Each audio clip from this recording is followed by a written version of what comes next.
Welcome back to A Moment in History. I'm Seth Udinsky.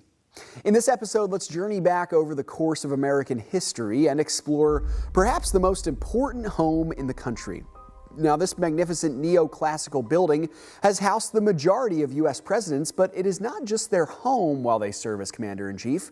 It is also their place of employment, their central meeting place for their administration, and their headquarters. Not unlike the mighty castles of old, this building serves as a physical reminder of the president's authority over the Union. It is the White House on Pennsylvania Avenue in Washington, D.C.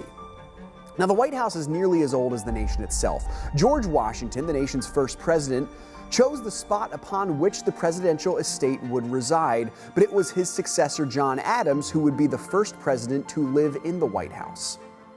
Since Adams, every U.S. president has lived at least for some time in the presidential mansion. The house itself has changed dramatically over the years. During the War of 1812, a British attack left part of the mansion damaged from fire. Throughout the 19th century, there were multiple renovation efforts. And at the beginning of the 20th century, President Theodore Roosevelt commissioned the modern renovation of the White House.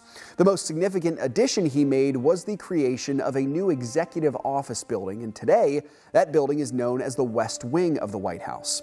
Roosevelt also instituted the naming of the building as the White House, and the next president, William H. Taft, completed the modern Oval Office.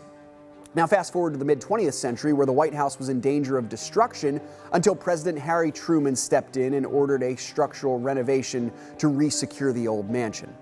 The renovation included an almost complete overhaul of the interior, completed in 1952 in the form that we see for the most part to this day. The White House remains one of, if not the most important building in America, and understandably, it is heavily secure, guarding the leader of the country and his family from both domestic and foreign attacks. It is also a lavish building, but unlike the Baroque palaces of Europe. According to the White House website, the presidential mansion has over 130 rooms, 35 bathrooms, and 6 stories. Thanks so much for joining me once again for A Moment in History.